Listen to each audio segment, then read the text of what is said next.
Hello and welcome to We the People podcast. I'm Dan, and this is my partner in crime, Thomas. Say hi, Tom. How's it going, guys? And we have good news today. The Patriots are 8-1 favorites to win the Super Bowl next year. So we got that going for us. Where does it put them in regards to the other teams? Well, right now that's tops with the Seahawks and the Steelers. Now, actually, how do you feel about that, Tom, with the Steelers being up Well, in 8-1? I mean, I can see it. Ben Roethlisberger's a great quarterback, and with Antonio Brown back, running game, Le'Veon Bell. I mean, it's just odds, man. But what I'm really interested in is what are the Broncos at for next year? The Broncos are at 14-1 next year, which is interesting because hopefully, I mean, I'm not sure how much of their defense they're keeping.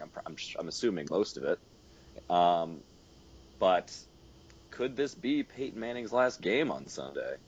I guess Well, that's the hot question. I don't know. Is that part of the odds that they're putting in there? They're not sure. So it's Yeah. 14-1. You'd think that it would. Would it be better with Brock Osweiler, do you think? I don't know. I mean, like, what are the teams that are better than them? How many teams are better than them? Well, you got the three 8-1 Patriots, Seahawks, and what's his face, the Steelers, and then you've got the Bengals who are also 14-1, and you've got a couple 10-1 teams in the Packers and the Panthers. Okay. So that puts, I guess, five teams ahead of them and one team tied with them in terms of odds. So I guess that puts them at the seventh or eighth best projected team, if you could look at it that way. That would be, yeah, it'd be interesting to see whether they're thinking Peyton Manning's going to be there or not. And it looks like running back Ronnie Hillman, Von Miller, and Danny Trevathan are going to be free agents as well. So that's going to be also Malik Jackson, who is their big defensive end or defensive tackle, I guess, who they paired up with DeMarcus Ware and Von Miller usually in the middle. Yeah. So that's actually, I think those are some potentially big losses. Well, I mean, they're going to walk up at least a couple of them. They'll probably let Von Miller go, if I Yeah. had to guess. Those kind of guys just demand way too much money. I mean, Von Miller's probably, you could say, the one of the biggest reasons they beat the Patriots and are in the Super Bowl right now. He had 2.5 sacks and he was constantly on Tom Brady. True. So I mean I mean you got to think he's worth it, right? Yeah. Yeah, I mean, it's. I'm just not convinced. You know how it is with these guys. Like in Dom Sue, like as great as he That's was, true. he goes to Miami and then he turns into nothing. I mean, Yeah. like these guys are all such part of a unit Yeah. that it doesn't really. I don't think one person without the rest of those guys is, even that good. Yeah, that's true. Well, I'm not, And I'm then not going to say he's not good. yeah, yeah. He's a great player. Do you think this Broncos defense is just the eye test, not looking at any numbers here, but the eye test is better than the Seahawks were the last year or the year before? I think they're better than they were last year, but I don't think they're better than they were the first year. Okay, that's fair. I It think was just something to do I with the pass rush and the cornerback play from the Seahawks 2 years ago. It was just ridiculous. Like the yeah, it quarterbacks was. had to throw it in under 2 seconds every time, and the corners were just Yeah, good enough to just press. yeah. I'm gonna have to. I think most people would agree with you on that. The Seahawks defense just wasn't as scary last year as it was 2 years ago when they played the Broncos in the Super Bowl. Which, you know, let's talk Peyton Manning. All right. Well, you think this is the last game? I have no clue. In my opinion, it probably should be, but I have no clue. Maybe he comes back next year and is actually pretty good. Does it depend on whether he wins or not? If he wins, I say he absolutely should retire. Yeah, Go out on absolutely. top like John Elway. But you think if he loses, he's coming back, or is he just going to be like, "That's it, I can't do it"? Well, there's no question he can't do it. I mean, it's if they win, it's all on the defense. Maybe Peyton makes one or two good plays with Demarius Thomas or something, and C.J. Anderson has a nice run. But I just don't see the Broncos scoring more than 17 points. I'd put them at like 13, They score one touchdown maybe and a couple field goals against the Panthers defense. So the defense is really going to have to hold the Panthers offense to a terrible, terrible game. I mean, I think this game and the Panthers front seven are going to make Peyton Manning wish he was taking HGH again. Oh man, why is nobody talking about this? By the way, the fact that Peyton Manning, supposedly one of the best quarterbacks of all time, took HGH, or allegedly, excuse me. Allegedly, yeah, sure. Took HGH for probably the past, I can't remember what the Al Jazeera report specifically said he started receiving it, but I would assume since those neck surgeries. And so, I can't blame a guy for needing human growth hormone to come back from 4 neck surgeries to repair serious nerve damage.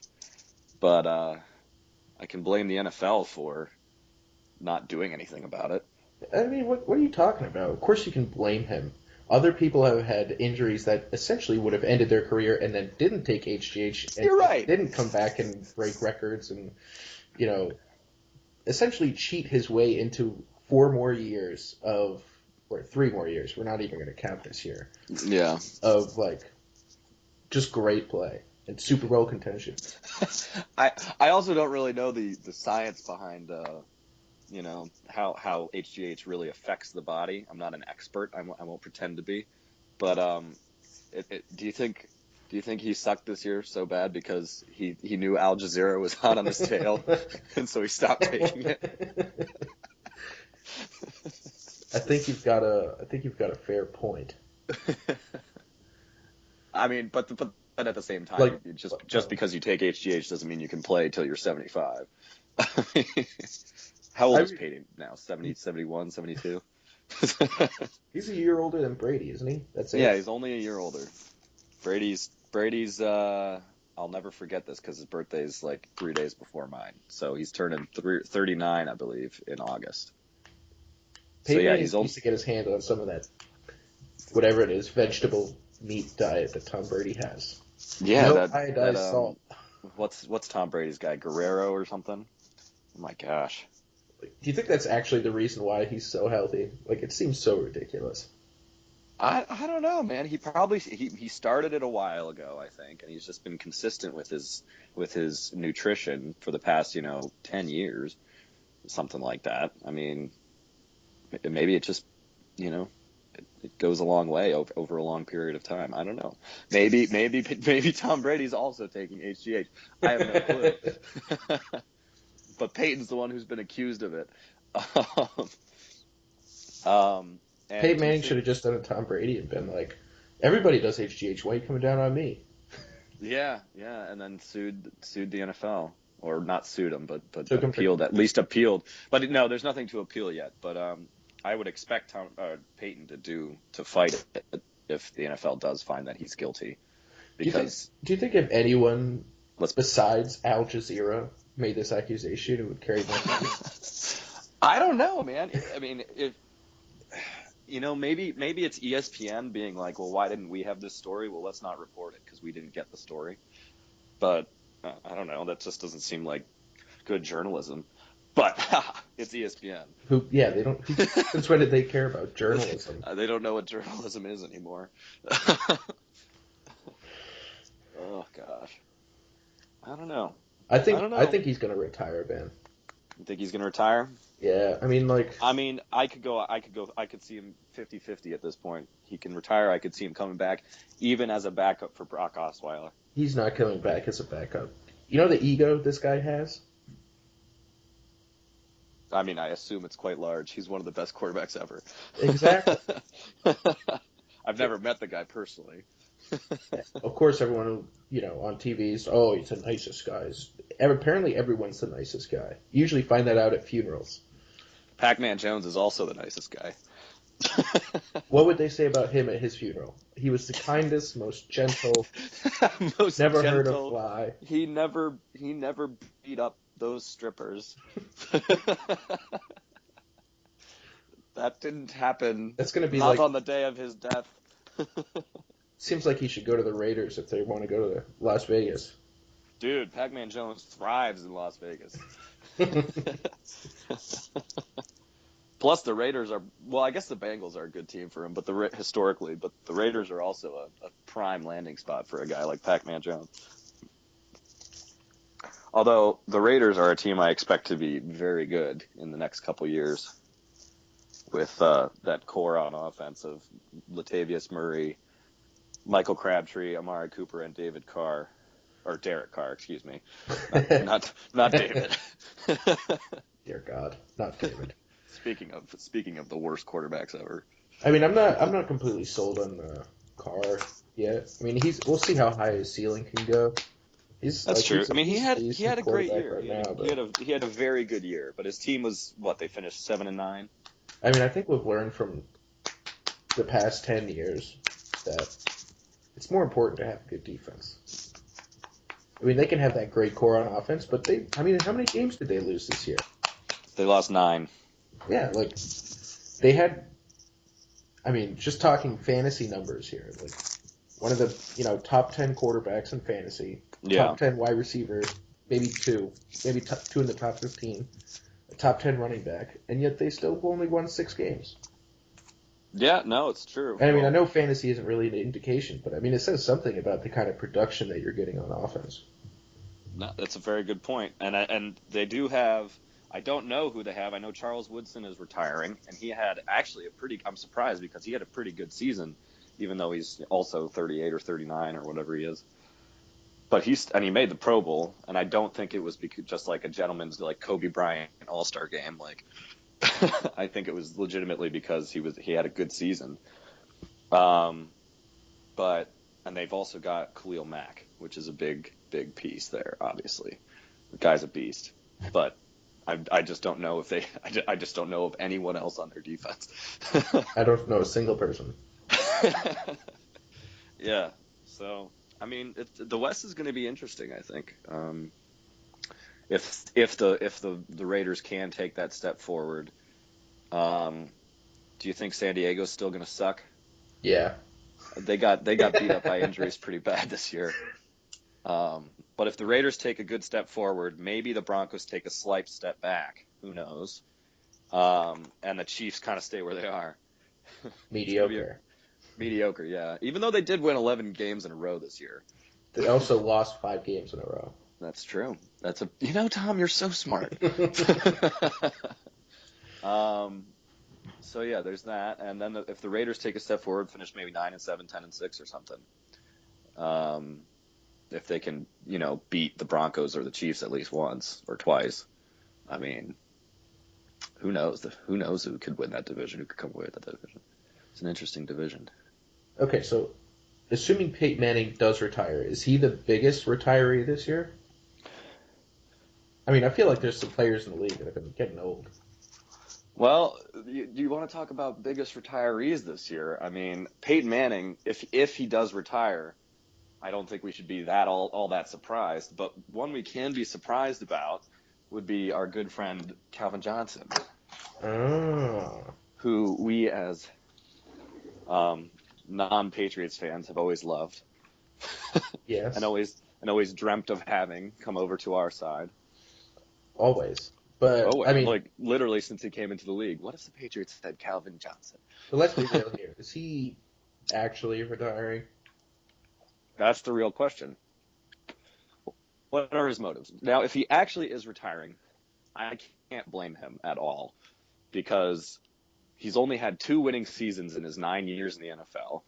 He's made the playoffs twice and lost both times in the wild card round. He's never played less than 13 games in a season, so but he's always had those ankle troubles, Yeah. So he's got a fair amount of wear and tear on his body. He's 30 years old now. I can't blame him for wanting to retire and get off the Lions, who suck all the fun out of football. Probably, I mean, I'm not going to say they're the worst franchise in the NFL, but they're one of the worst franchises in the NFL. I mean, who's worse? Possibly Dan Snyder and the Redskins. I don't know. Hey, Redskins had a good year this year, man. They had a good year this year. Thanks to, they all rallied around the flag, and Kirk Cousins had a nice finish the year nicely. But as an organization, I mean, Why? Just because they're called the Redskins? No, absolutely not, because Dan Snyder's a piece of shit. Why is Dan Snyder a piece of shit? Tell me about this. You Oh, who live with other Redskins fans. um, basically, at least my knowledge comes from the past probably 6 years from a couple of my buddies here in DC, and these guys started their own website called fanexodus.com. And it basically listed a bunch of, and they ended up getting like, it started a petition that got 100,000 signatures from Redskins fans all around with a list of demands for Dan Snyder because they all think he's a terrible owner. And apparently a couple of them got done, and he's still doing his best to not win games. But I don't know if that's true. That's just the opinion of people in DC. So we'll see. But I mean, then there's the Lions, who are a terrible organization. I would assume they suck. They always suck. I mean, Calvin Johnson's. When you have guys like Matthew Stafford and Calvin Johnson, and you had last year one of the best defenses in the NFL, and you can't make it past the first round, and you only have 2 winning seasons in the past, Let's not forget they had nine. an 0-16 season. Yes, which is kind of funny how they went 0-16 when the Patriots went 16-0. That's true. It's kind of interesting, a little bit of yin for your yang. But I guess the real question is, will Calvin Johnson retire, or is this just a trick to try to get off the Lions? Yeah, just get out of his contract kind of thing. I heard he's got to pay like a $3 million signing bonus back, but that's all that's stopping him. Well, that's fine. Yeah. I mean, if you're towards you've been in the league for 9 years. I mean, heck, even if I assume he's going to take the year off. He's Yeah. not going to sign with someone this offseason. No, I don't even know if he's allowed to. I'm not sure on the NFL rules for retirement. Like, if you retire just to get out of a contract, I'm sure there's some sort of contractual obligation there. Yeah. But so we can assume that if he actually does go through with this, he takes a year off and then he comes back. What team would you most like to see Calvin Johnson on? Let me think. Fit wise, like who would he fit with best?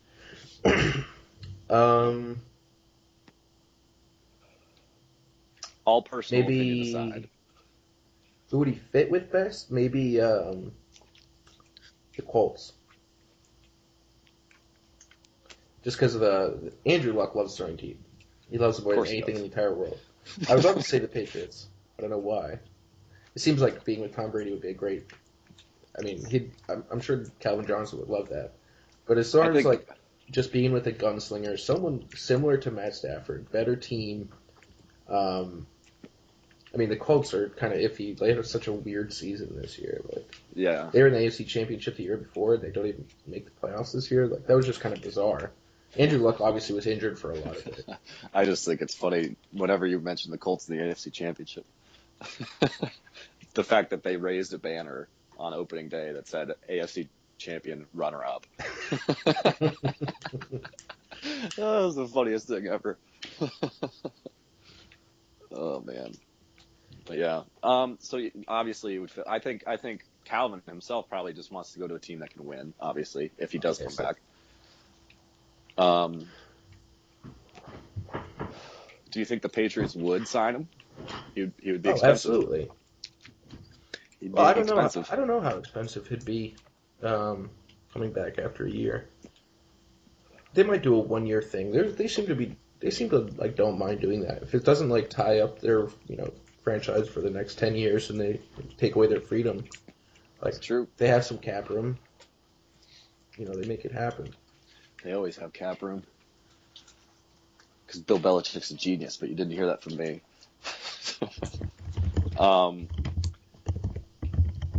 Another question. Oh, shoot, I just had it. I lost it. Well, oh well. What do you mean? Oh well. I can't remember what I was going to say.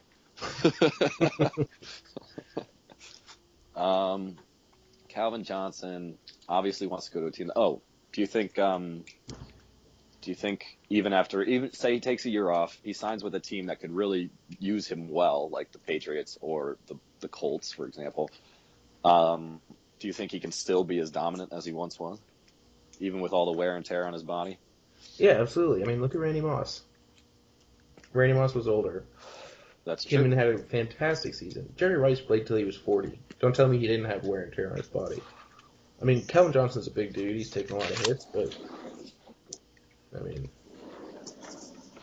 He's only 31. he is only If he 30. takes a year off, he's only 31. I was just looking into whether uh, whether Aaron Hernandez's contract money would be available for when he comes back. Unfortunately, that's 2018. Oh gosh. Well, That would have been sweet.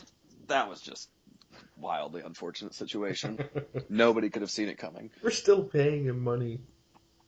Actually, I don't I know know. where the money's going, but Protection in does prison. his girlfriend get it? Or it's not like they were married. 200 cigarettes buys you 2 weeks of protection. Oh man, I wonder how that guy's doing in prison. That would be fun. Just see if we can get an insider view on how Aaron Hernandez is doing in prison. I don't know if fun would be the right word. You're right. It's a terrible situation. Oh well. It would be fun to go see him. No. Anyway. He'd probably offer you just terrible things in order to help him and give him cigarettes. Either that or he's just like the leader in jail. I could see that. He's just huge, and he's famous, and he's rich. Mm. He could just be like Yeah. a boss in prison. He's just loving it. He's got Oriental rugs, conditioning. He's got TV, PlayStation 4, hooked up online. Just gets tons of women sent to his cell all the time. I could see that. I could see that. No. You could never buy off the good men and women who work in the U.S. criminal justice system. Well, I don't mean like real. I mean those fake ones in prison. Yeah. Okay. Anyway, little side tangent. Yeah, just a little tangent there. So, how do you think, or what do you think of the idea of, say the Lions are, I mean, Roger Goodell has so much power here, obviously. He's dictator Goodell, Führer Goodell. Do you think it would be a good thing if this is obviously completely outrageous, but maybe if the Lions continue to just suck at football and all their good players keep retiring because they hate the Lions and they hate their organization, that Goodell would just say, all right, and the owners, they all band together. There's no more football in Detroit. It's against the law now. We're moving you to St. Louis because they got screwed. As ridiculous as that sounds, I can see it.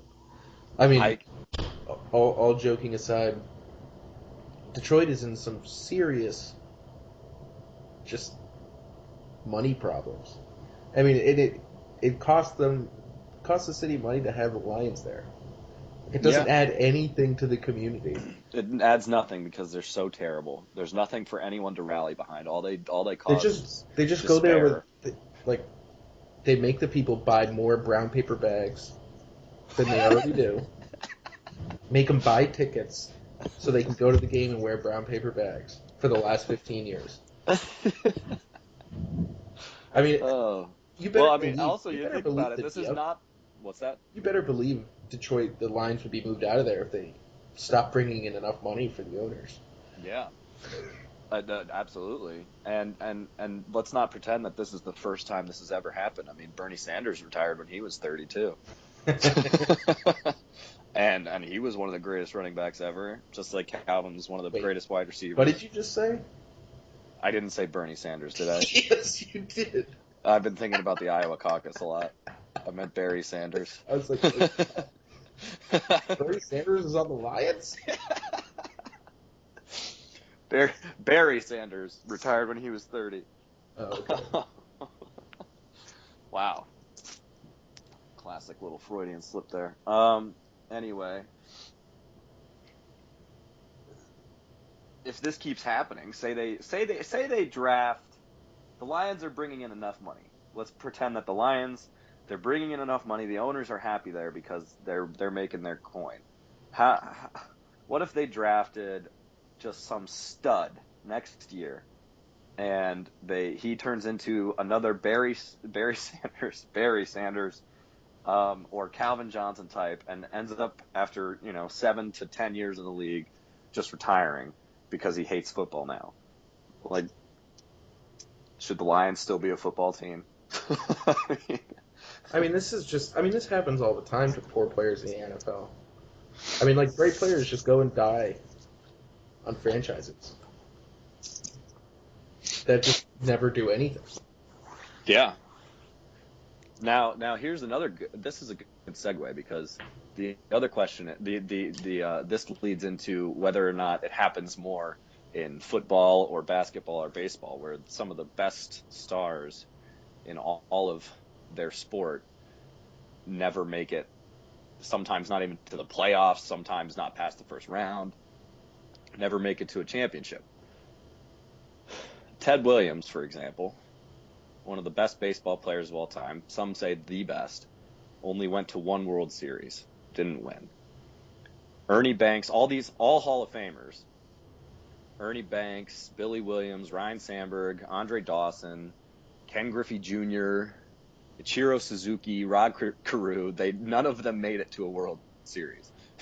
Like, these are all Hall of Famers or future Hall of Famers, and none of them ever made it to a World Series. Okay. So the question is whether it happens more in baseball. Yes. Than in other things.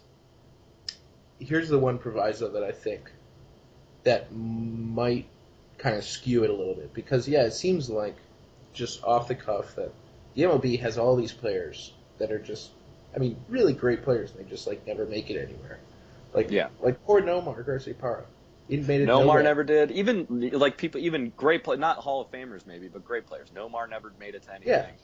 Nomar unfortunately got traded the same year the Red Sox went to and won in 2004, does he still get a World Series? Yeah. Does he have a World Series? Yeah, I think because he played half the season for him. Yeah. But he never made it to the World Series. Torrey Hunter never made it to a World Series. Okay, so anyway, here's my thoughts about this. The biggest problem with the MLB is it's not that the star players, they play great, and there are players that maybe might be good enough to basically single-handedly win their team a World Series, like Madison Bumgarner or Poppy in 2013. Or Poppy, but the problem is that the MLB is so there's no turnover for teams. Teams are bad for so long because of the money thing. Yeah. It's the whole salary cap thing. Just look at it. Besides a couple years, the Red Sox and the Yankees have been the AL East representative. Yeah. How many times? You could probably count on both hands how many times Toronto, Baltimore, and Tampa represented in the last 50 years. Yeah. So, when you have things like that, where it's just the money, these guys are allowed to spend all this money, get all these players, and then, you have a great player gets drafted by Tampa, and he's there for 15 years, and of course they never even make the playoffs because they got to play the Red Sox and the Yankees 19 times a year each. So, it's not so much that the teams, I guess that makes it more of a team game, but I think that's just caused by the money problem. You look at the other teams, look at the NBA, for example. As much as I hate the NBA. You love the NBA. They don't have the same issue. Teams, how bad were the Golden State Warriors a couple years ago? How bad were the Trailblazers a couple years ago? How bad were the Pelicans a couple years ago? Like there's like the No, new player. Pelicans are still bad. Well, but they're looking up. Yeah, I mean they've got Anthony Davis now. I They're mean, definitely looking up. there are only a few teams out there that are just perennially bad, like forever. And Yeah, even those teams like aren't that bad. Like and like I would have put the Grizzlies in there, but now they're actually good. But like yeah, the last couple of growing years up, the the Grizzlies Grizzlies have were been good. terrible. Yeah, The Timberwolves, like Kevin Garnett, Timberwolves, like yeah. he played there for so long, Mm. he didn't get any chances. That's kind of rare. I mean, he obviously moved too. He moved and he won. Exactly. So Thank Jesus. I don't. I mean, those were like the three guys. It was like Ray Allen, Kevin Garnett, and Paul Pierce. Like haven't even had a whiff Yeah, of the finals and like yeah. making it happen. And you know they were all great players. I mean, the Truth is one of the best players I think in the last top 5 player in the last 15 years. Oh, absolutely. Kevin Garnett's like one of the best. I don't know, power forward center. He's not really a center. He's a power forward. Yeah, he's one of the best power forwards ever, easily. Ray Allen's. Yeah. I mean, Ray right now Allen's he's the first or second best shooter. Maybe yeah. I mean if you want to put Steph Curry in there already, maybe first, second, or third. Yeah. I mean, like absolutely. If somebody who can shoot like him can't make it by themselves, like I don't know. Yeah. I mean, even LeBron couldn't make it by himself. He had to go to the Heat and join Bosh and Wade, who are also some of the best players of our generation this year, or the last 15 years. But here's the thing about the NBA. That's not like the MLB or the NFL.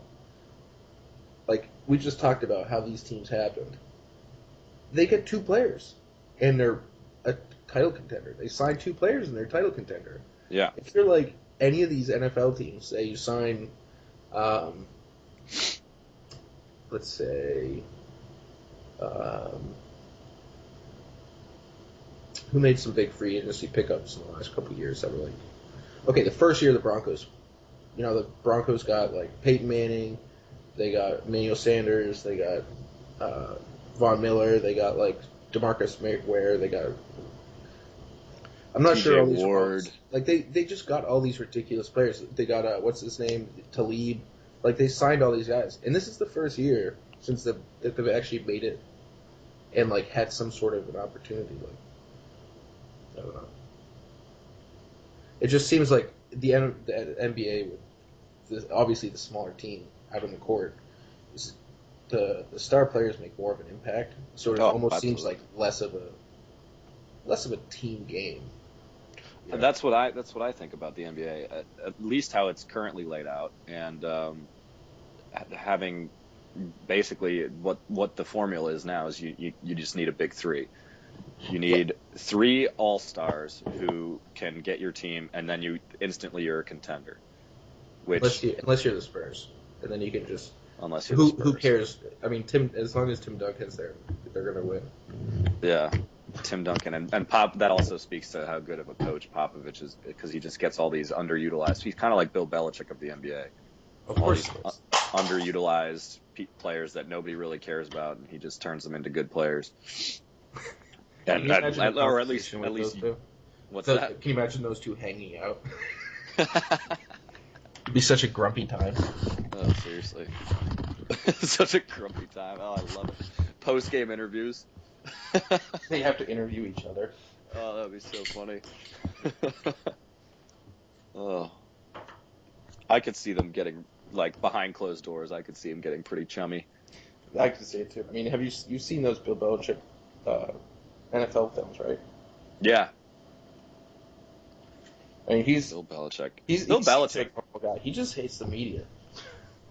I think he hates the media while he's a coach, but I think Belichick could be a fantastic analyst if he ever retires from coaching and decides to go into the media. He could be fantastic if he took Bill Cowher's role. I don't know. There's something weird about coaches doing the whole analyst job. What's that? I don't know. I don't think they do a great job. Because no one ever really wants to know about anything, because no one can predict a game. A coach can't predict a game. no one can predict a game, so you really just have to be entertaining. Like, those shows are usually so useless. The only things that they're useful for are, like, reporting on things. I know, which kind of annoys me. Maybe it's a little just a small little dream of mine that I actually listen to commentators or supposed halftime analysts or whatever pregame show analysts and want some actual useful content. Maybe. Maybe it'll never happen. Did you see the? I think John Gruden does a good job Yeah, that's true. on There are Monday a Night couple Football. other. Urban Meyer, actually, he was on the pregame and halftime show for the national championship, I think it was. Mm-hmm. And he was doing talking about some interesting things. I bet he's a huge fan of Brady and Belichick. He was talking about how the Clemson should just abandon the run game completely, just spread it out every time. Yeah. Well, I mean, against a defensive line or defensive front seven like Alabama's they had this year. Jeez. Phew. That's the thing about Alabama. They get all these pros who are still in college. Alabama's college recruiting is just so skewed. I know. Like, I get it, it's not professional, so it's like, what are you going to do? You can't force kids to go to different colleges Yeah. that they don't go to, but Maybe if they're getting paid, you could. yeah, that's true. I'm for it. We're going to pay you, but you have to go to Auburn, not Alabama. Leave that up to the schools, man. Yeah, that's what whatever. Schools want to pay for people. I don't want to get into paying college players right now. All right. Even though it's clearly so messed up. How much money do they bring into those universities? Like, we're going to give you a full scholarship. You get a full scholarship and no time to study. You're not going to have any time to actually learn anything because all you're going to be doing is playing football. That's true. But here's a full scholarship and 3 meals a day. Oh, gosh. So what else did you want to talk about? Well, I guess the Iowa Caucus happened last night. You want to talk a little politics? Sure, I can talk a little politics. You can talk a little politics right now? Oh, yeah. Talk a little politics. Talk a little Bernie Sanders. Oh, my God. Talk a little Bernie Sanders. I was so excited last night watching that. Oh, my gosh. And Bernie basically tying Hillary Clinton and then her coming out and having to give, like, a victory speech. She sounded horrible. Like, I was just watching the news and they put on, like, a little 5-minute clip and it was horrible. It was just horrible. Dude. She was like, she looked and sounded like an angry old woman, and it was scary. Honestly. Dude, I loved it. She started yelling, and she was like, ah, ah, and her so much Botox in her face that she didn't have any actual expression. She didn't have any feeling in her voice about it. She just kept saying things like, I am against Republicans. I am against Republicans. I will be a good president. I mean, dude, I can't believe she should be indicted for all the stuff she's done. She should. 22 of her emails were listed as top secret, and she just emailed them willy-nilly from her Gmail account. Seriously. That's basically what happened. I was reading a story about how a woman got fired because under Hillary's direction, under her direct order, she faxed something on a non-secure fax to Hillary and got fired for it. Everybody needs a scapegoat. Oh, that's so funny. That's so terrible. She won't be indicted though. She's got to. She won't be. A thing I noticed last night is how everyone except for Chris Christie seems to be losing a bunch of weight these days. Poor Chris. Don't make fun of his weight. I won't make fun of Chris. I won't make fun of Chris. Poor Chris. He's got a glandular problem. He's got a pastry problem, poor guy. But Bill was standing behind Hillary when she was making that speech, and he just looked gaunt. He looked like a skeleton. Probably He's all just this exercise he's been doing recently. Yeah, all the exercise, yeah. He's just staring off into the distance with some dumb look on his face for the entire speech. It was so funny. So funny. I wonder if he hates Hillary. I wonder if they hate each other. I honestly I believe that's probably the case. Like, if you're her, how can you not hate him? I mean, it's like For House being of as Cards stuff. for being as popular as he is. But I mean, just like, I wonder if she even like considers herself his wife. I mean, like, Well, I mean, I think we can probably agree, and I'm not gonna, say anything about their personal lives. Maybe they love each other very much, but, I mean, it certainly looks like a marriage of utility, especially now. If it wasn't originally, it certainly seems that way now. yeah, Oh gosh, more interesting though than the Democratic caucus. I don't know. Bernie is pretty interesting because Bernie, he wasn't supposed to come close in Iowa, and he's got a very strong foothold in New Hampshire. So if he wins New Hampshire, like Hillary's in serious, serious trouble. But anyway, go ahead. True. I mean, what are your thoughts on the Republicans? Well, Cruz won. I was very, very, very happy that Donald Trump did not win. I was surprised at how well Marco Rubio did. There's Sarah's in the house.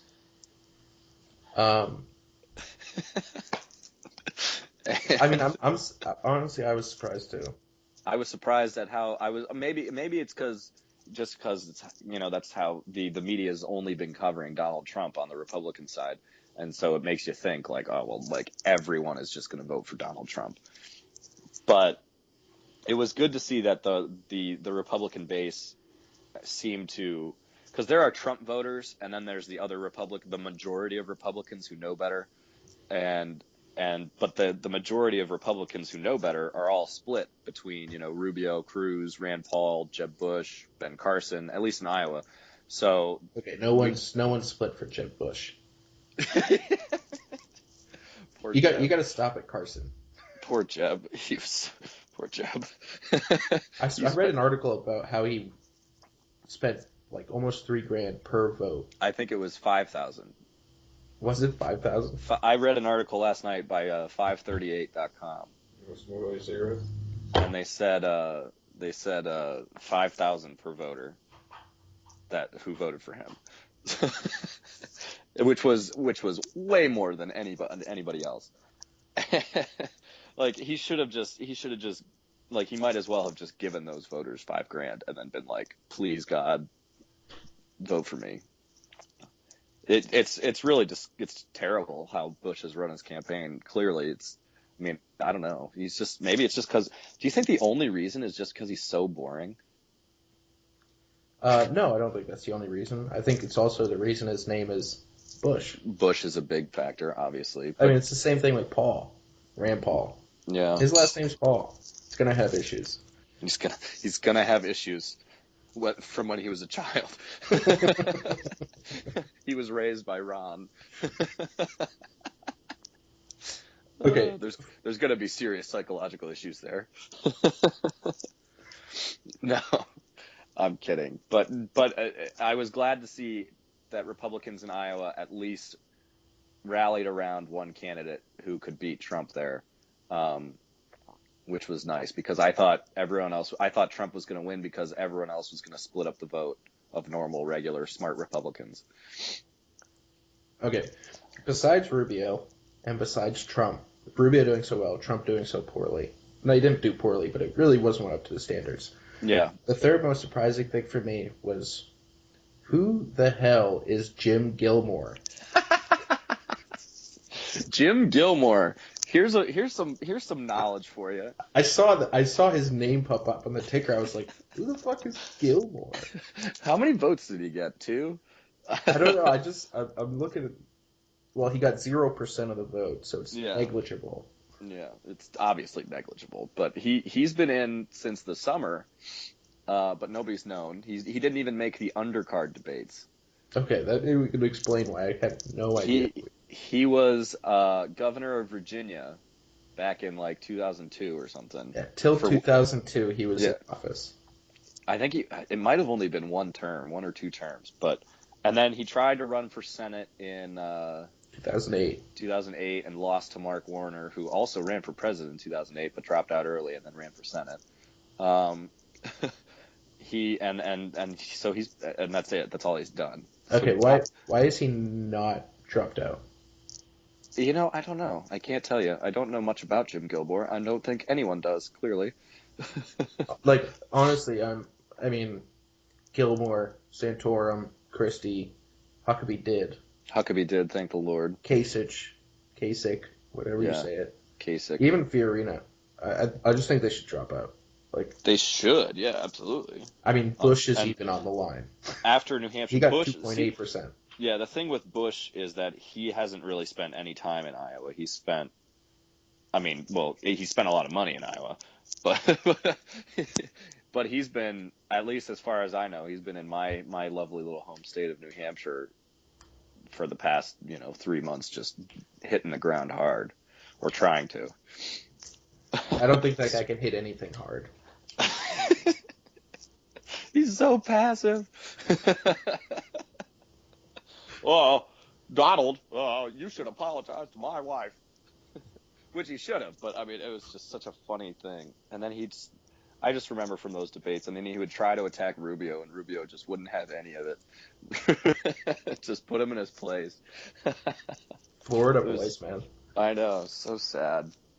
Which is funny because, I mean, when he first entered when he first entered the race in the summer, he was the projected front runner and the projected. I mean, obviously in the summertime it's early, no one knows what's going to happen, but he was the projected nominee. So it's pretty terrible because he has not come anywhere close to expectations. And he's been very underwhelming. Very underwhelming, which I guess is the perfect word for Jeb. Very underwhelming. Okay, so did this go exactly as the GOP establishment wanted it to go? I don't think so. I think the GOP establishment wants Marco Rubio. Okay, well he did But awesome. Rubio did awesome. Great. He did awesome. So it went. I think it's not exactly how they would want it to go. I think how they would want it to go is that Trump wouldn't even be in the race and Rubio would be I don't think just the clear front runner. Maybe that's how it was at first, but I think what it seems to me is just like looking at the different, money and the different ads going in different directions. Every single one of the establishment candidates have all been attacking Cruz. Even when he was second, a long way second to Trump. You'd think they'd be attacking Trump because he's so anti. But I think what they're banking on is they want to kill Cruz so then they can have whoever it is, but turned out to be Rubio as the guy who's popular with the people, have him fight Trump. Yeah. So I think what they wanted was, I mean, Cruz winning and doing the best is obviously not what they wanted. I don't think so either. I think they wanted Trump to win, and then Rubio and Cruz to be in a virtual tie, and then just keep attacking Cruz, drive the conservative anti-establishment guy out, and then have Rubio face off with Trump. Yeah, no, that makes perfect sense. As far as Cruz goes, too, his next state is most likely not going to be New Hampshire. Yeah, a bunch of libertarian nutcases up there. Stop it. We're not nutcases, but we may be libertarian, but we're not nutcases. And I think fake libertarians who want it's, government to give them money. That's not how it is at all. Come on, you live in Concord, near Manchester. You know how it is. Okay. Down near the border, the Massachusetts border, those Massachusetts people have just taken over. I know, which is very depressing to me. Over the last 15 years, there's been an influx of 200,000 Massachusetts people, massholes as we like to call them, and they've just completely changed the political landscape. I fear that New Hampshire may be losing its grip on the whole "live free or die" motto. Absolutely. Which is too bad. Because because I mean, it's awesome. the last remnant of it is like, oh, we don't have to wear our seatbelts. Congratulations, bro. No income tax or How about sales tax. how about you die in a car accident then? That's how you're gonna decide to be free. You're not gonna wear your seatbelt. Well, it's You're quite like literally live free or die. I are mean, you come are you on. like a 10-year-old child? I'm rebelling. I'm not gonna wear my seatbelt. Rebelling is a You good word can't make because me. historically that's exactly what they do from the Iowa caucus. The Iowa Yeah, caucus winner does not win New Hampshire. never. I Never. mean, come on, they're Midwest people versus Northeast. Exactly. Exactly. It's I mean completely completely different states. So Cruz Why why most did like oh sorry, go ahead. why did these two states get to go first? Well, New Hampshire's got it written into its constitution. And so does Iowa. Well, I don't know where Iowa came from, but New Iowa Hampshire's does always had the first in the nation primary. Iowa just kind of came out of nowhere and decided that, oh, well, it's not a primary, it's a caucus. like, but why? Why did they get to write that in their constitution? I don't know, Why I'll can't have why to. can't somebody else just rewrite their constitution? Like, we're gonna go first. I No, think we're that gonna was go. tried. That was tried a couple years ago, maybe '04 or something, or '08 or 2000, one of those years. And I have a vague memory of this, and New Hampshire fighting tooth and nail and they like kept moving the primary forward in front of the people who were trying to put it in front of theirs. I remember that too, Which is why it actually. gets earlier every year, it seems like. Seriously. So, I mean, I don't know. I think just the other states finally just were like, whatever, fine, New Hampshire, you can do it. And New Hampshire was like, fine, as long as it's not a primary. Iowa, you can go first. But yeah. So I would think Cruz would come in third in New Hampshire after Trump and Rubio if Trump actually does well in New Hampshire, which he's polling quite well, but I don't, as we saw in Iowa, I don't think that's necessarily going to lead to a victory, and it might even be less in New Hampshire because New Hampshireites just like to be contrarian. Um, so I would expect a very strong showing from Rand Paul, probably his only strong showing, and then the next state would be South Carolina, I believe, which would be quite. I think if Trump doesn't win New Hampshire, he's just falling off hardcore. And I mean, because first of all, his entire campaign is about how big of a winner he is. So that kind of ruins everything if he loses two states in a row. Um, and so I think South Carolina is the next big battleground for Cruz and Rubio, and then obviously you get to Florida or Super Tuesday or whatever it is, and Yeah, March we'll actually March 1st, I think. Well, is yeah, is March 1st is like Alabama, Alaska, Arkansas, Colorado, Georgia, Massachusetts, Minnesota, Oklahoma, Tennessee, Texas, Vermont, Super Louisiana. Tuesday, I believe. I Yeah. believe they call that. Yep. What is Florida? Florida is before Super Tuesday. No, actually, I was just looking for that. Florida's the 15th. Oh wow, because I mean, Texas is a huge one. Okay, yeah. South Carolina's the next big one. Texas Cruz probably has a very good chance at. Alabama, Georgia has a lot in Texas. Those are the two big ones on Super Tuesday. Cruz seems to be doing very well with evangelicals. So, um, I mean, there's a very good chance that he wins most of the southern states and Texas included. Rubio, I would assume, is going to take states like Ohio, Virginia, possibly South Carolina. That's going to be quite the battleground between him and Cruz, and he's definitely going to take Florida. So, I mean, I don't know. It's tough to see, but I think it's going to be quite a battle between Cruz and Rubio for the nomination. I'm really interested to see what happens to the, let's say, about 20% mix between Carson, Paul, Bush, Fiorina, and Kasich. I think Kasich probably goes for Rubio.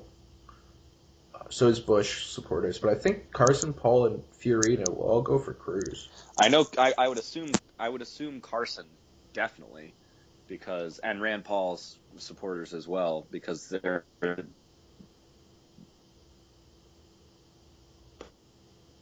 They're what? and Cruz area. I think you're breaking up a little bit, man.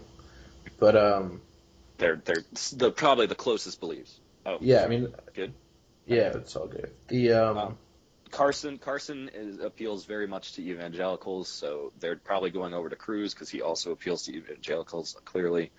I think Rubio attracts a fair amount of them too, though. Yeah, I mean, Rubio talks about God a lot. Yeah, He's definitely got the Catholic vote. yeah. I don't know. I'm kind of. I would I think, really don't know what's going to happen to those Carson votes. I think for sure Paul and Cruz are the only serious conservatives, yeah. So I intellectual think, conservatives in the yeah, I polls. think once Paul, he's going to have a strong showing in New Hampshire, and then he's going to die out. And once he dies out, he's probably going to throw his support behind Cruz, and all his voters will probably follow, or most of them, except for the most radical of libertarians. Yeah, Um, which won't vote. Which who cares? which, yeah, like the James Chalemis at Liberty Hangout, who won't vote because it just won't matter, according to them, because it's, they're anarcho-capitalists anyway. Okay, but here's an interesting thing that I Yeah, just found out. Okay, so as of today, Donald Trump still has 40%, according to Reuters.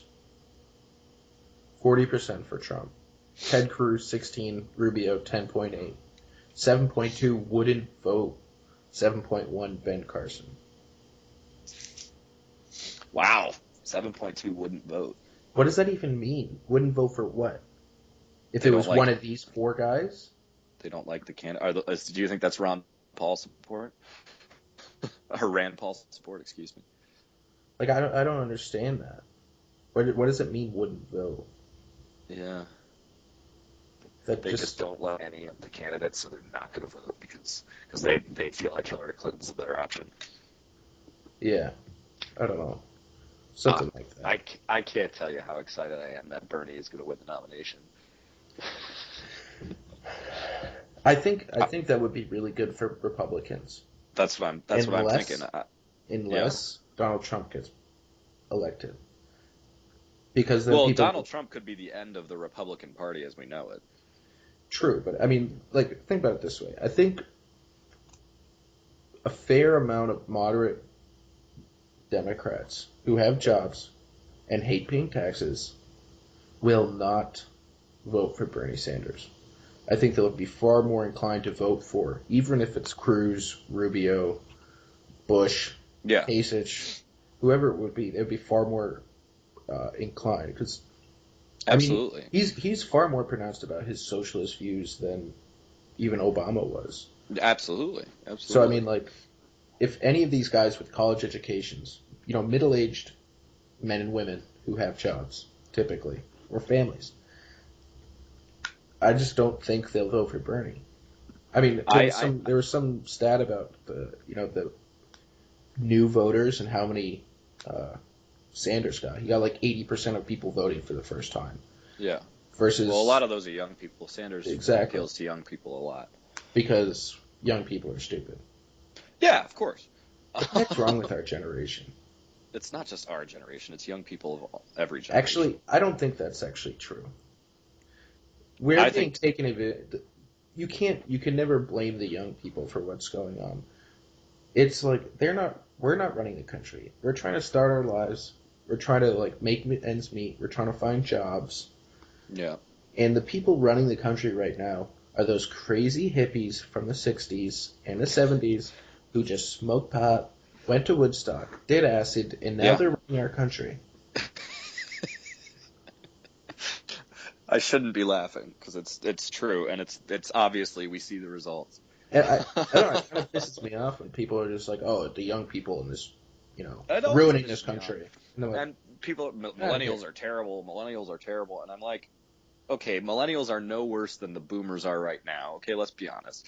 The boomers were the worst generation that America's ever seen. True. They're so selfish. It's not even funny.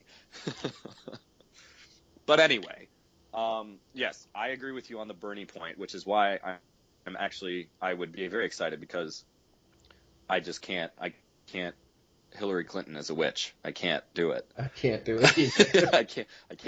She's so scary. I would move to Mexico before I would illegally immigrate into Mexico before before I let Hillary Clinton be my president. So, so I'm very excited about Bernie. I'm very excited because for that reason, and because, like you said, there are 20% in the middle. So say there's 40% Democrat, 40% Republican, or 40% liberal, 40% conservative, whatever you want to say, and then the 20% in the middle who are moderate and could go either way. And Bernie is not going to appeal to those 20% in the middle. No, not at all. He's not going to appeal to moderates at all.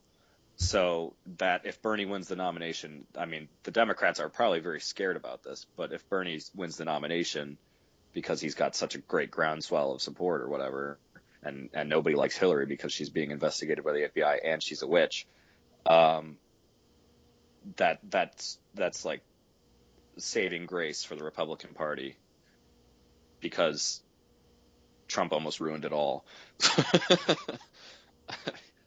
I don't know. So yeah, I think Bernie's good news for the Republican Party. Absolutely.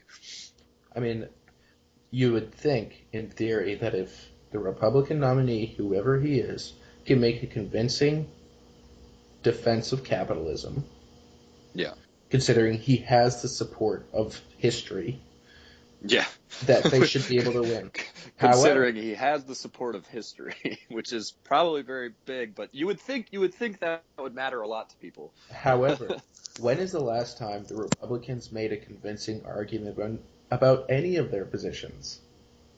Ronald Reagan? Yeah. And that's just hearsay for us. We have no idea what it was like listening I wasn't to even him. born when Ronald Reagan was in office. I mean, I've watched one of his speeches from like the 1963 Republican National Convention. I know. I just hear my parents talk about him. Oh, the Reagan years were great years, and I was like, I mean, the Clinton years weren't that bad. I remember picketing outside. Bill Clinton came to Worcester, and we picketed outside the town hall building where he was showing up. My parents brought me and all my siblings, there's probably 7 or 8 of us at the time, and had us stand out there with signs talking about, I don't even remember what was on the sign, stuff about, I don't know, being, he should be like impeached and all that stuff. Yeah. It's so funny just to think about it. We were like chanting and running, walking up and down the street. I was like probably like maybe 7 at the time. Yeah. Oh my gosh. Oh, that's so funny. Good times. So Good funny. times. Yeah.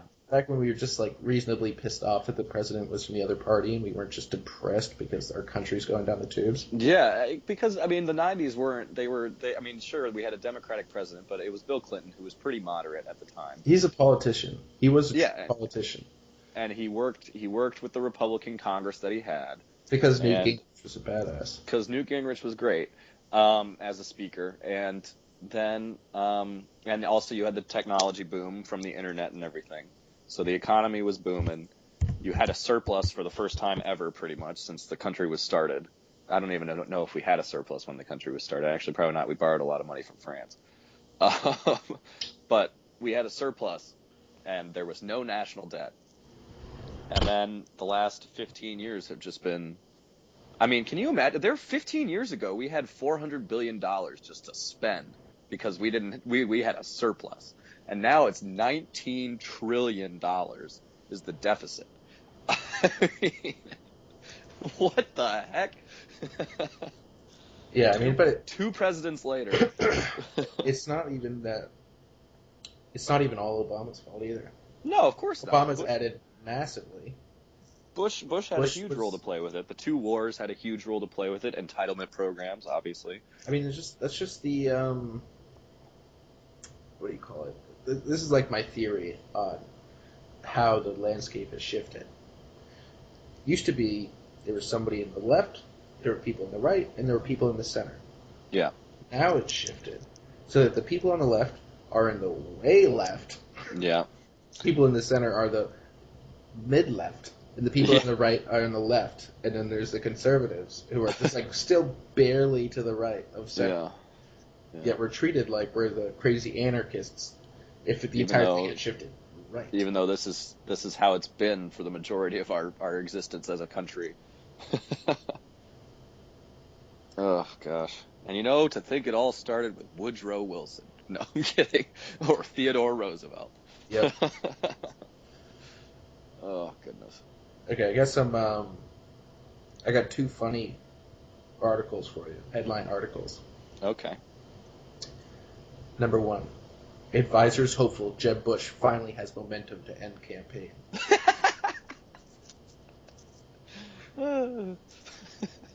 Second one. I think we still have a shot. Carly Fiorina assures closest inkjet printer.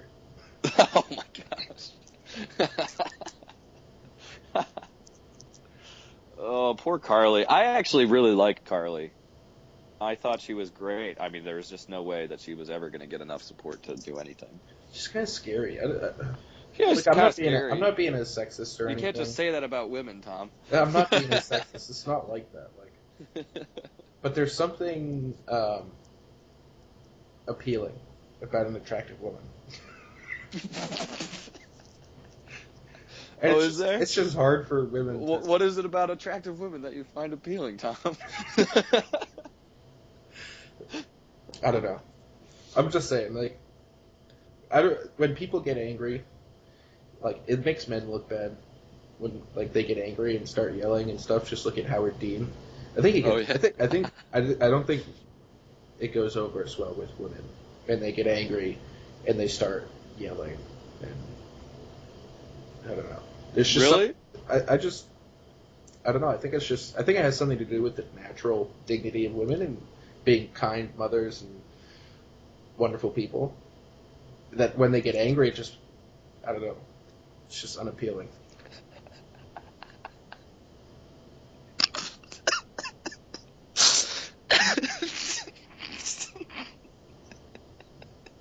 I'm sorry.